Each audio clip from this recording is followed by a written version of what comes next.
Friends good evening, welcome back to my channel అండి. This is Devi. So చాలా రోజులైంది కదా క్లాస్ చెప్పుకుని, ఈరోజు మనం సేంద్రియ ఎరువులు అలాగే రసాయన ఎరువుల గురించి అయితే చూద్దాం. సో సేంద్రియ ఎరువులు అనేవి కర్బన పదార్థాలను కలిగి ఉంటాయి, అలాగే నేలకు కావలసిన పోషకాలను స్వల్ప మొత్తంలో మాత్రమే అందిస్తాయి.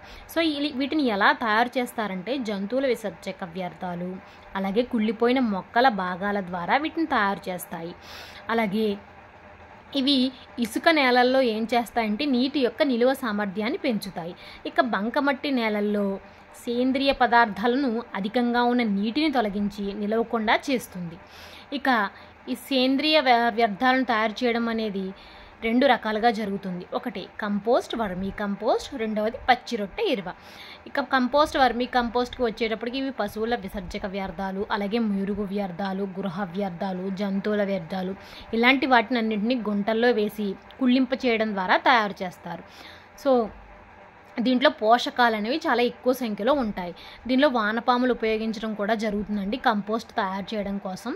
దాన్ని వర్మీ కంపోస్ట్ అంటారు. ఇక పచ్చి రొట్టె ఎరువ ఏవైతే వాణిజ్యపరంగా తయారు చేసిన పోషకాలు ఉంటాయో వాటిని రసాయనిక ఎరువులు అంటారు. వీటిలో ఎక్కువగా ఏముంటాయంటే నత్రజని, ఫాస్ఫరస్, పొటాషియం అనేవి ఎక్కువగా ఉంటాయి. ఇవి ఎందుకు ఉపయోగపడతాయంటే మొక్కల్లో శాఖీయ భాగాలైన ఆకులు, కొమ్మలు, పుష్పాల యొక్క పెరుగుదలకు ఉపయోగించడం జరుగుతుంది.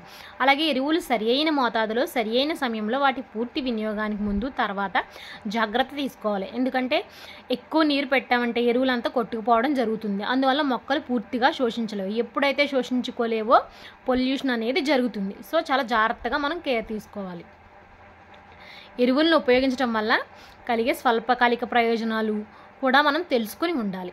సో సేంద్రియ వ్యవసాయం అంటే రసాయనిక ఎరువులు లేదా కలుపు సంహారకాలు, పురుగు మందులు మొదలైన వాటిని కనిష్టంగా లేదా అసలు ఉపయోగించకుండా చేసే వ్యవసాయాన్ని సేంద్రియ వ్యవసాయం అంటారు. దీంట్లో ధాన్యం నిల్వ చేయడానికి ఆకులు, పసుపు వంటి వాటి జీవనాశకాలుగా ఉపయోగించడం జరుగుతుంది. అలాగే మనకి నీటిపారుదల. సో నీటిపారుదలకి వచ్చేటప్పటికి మనకి భారతదేశం చాలా వ్యవసాయ దేశమే కాబట్టి ఎక్కువగా వర్షం మీద ఆధారపడి వర్షాధారంగా వ్యవసాయం జరుగుతుంది. సో ఈ వర్షాభావ పరిస్థితులను అనేవి తట్టుకోవడం కోసం చాలా రకమైన కొత్త రకాయన వంగడాలను శాస్త్రవేత్తలు అభివృద్ధి చేశారు ఈ వర్షాభావ పరిస్థితులను తట్టుకోవడం కోసం.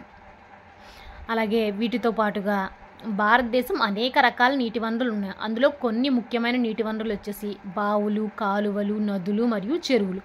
సో బావులు ఏమైంది, ఇవి రెండు రకాలండి. తవ్విన బావులు అలాగే గొట్టపు బావులు. తవ్విన బావులో నీరు అనేది ఉండే పొరల నుండి, నీరు కలిగి ఉండే పొరల నుండి సేకరిస్తారు. ఇక గొట్టపు బావుల్లో అయితే లోతైన పొరల నుండి నీటిని సేకరించడం జరుగుతుంది. కాలువలు సాధారణంగా విస్తృతంగా ఉండే నీటిపారుదల వ్యవస్థ ఏదైనా ఉందంటే అది కాలువలు. ఇది ప్రధాన కాలువ నుండి అనేక శాఖోపశాఖలుగా చిన్నగా కాలువలుగా చీలుతుంది. ఇక నదీ ఎత్తిపోతల వ్యవస్థలు. రిజర్వాయర్ల నుండి సరిపడా నీరు విడుదల కాని సందర్భంలో ఈ నదీ ఎత్తిపోతల వ్యవస్థలు అనేవి మనకి యూజ్ కావడం జరుగుతుంది. నెక్స్ట్ చెరువులు. ఇవి చిన్న పరివాహక ప్రాంతాలు. ఇవి ప్రవాహాలను అడ్డగించి నీరు నిల్వ చేసి మనకు తాత్కాలికంగా వ్యవసాయానికి అందుబాటులో ఉన్న నీటిని పెంచడానికి ఇవి ఉపయోగపడతాయి. అలాగే వాటర్ షెడ్లు కూడా. ఇక పంట నమూనాలు. సో పంట యొక్క ప్రయోజనాన్ని ఆశించాలంటే మనం పంట పండించే విధానంలో కూడా కొన్ని నమూనాలు పాటించాలండి. సో మిశ్రమ పంటలు అంటే ఒక భూమిలో 2 లేదా అంతకంటే ఎక్కువ పంటలు ఏకకాలంలో పండించటం. సో అంతర పంటలు ఒకే పొలంలో 2 లేదా అంతకంటే ఎక్కువ పంటలను ఏకకాలంలో ఒక నిర్దిష్ట కొన్ని వరుసల్లో పండించడం. అంటే ఒక వరుసలో సోయాబీను, రెండో వరుసలో మొక్కజొన్న, అలాగే ఒక వరుసలో సజ్జలు, వీటినే బజ్రా అంటారు. అలాగే కందులు, దీన్నే లోబియా అంటారు. ఇలా ఒక వరుసలో ఇవి పెంచడం ద్వారా మనకు కావాల్సిన అనేవి పొందడం జరుగుతుంది. అలాగే ఒకే నేలలో ముందస్తు ప్రణాళిక ప్రకారం వివిధ పంటలను అంటే ఒక పంట తర్వాత ఒకటి పండించడాన్ని పంట మార్పిడి అంటారు. ఈ విధానం కూడా మనకు చాలా ఉపయోగకరమైందని, ఈ రకంగా మనం పంట నమూనా అనేది మారుస్తూ వేసుకుంటూ ఉండాలి. ఇక థ్యాంక్స్ ఫర్ వాచింగ్.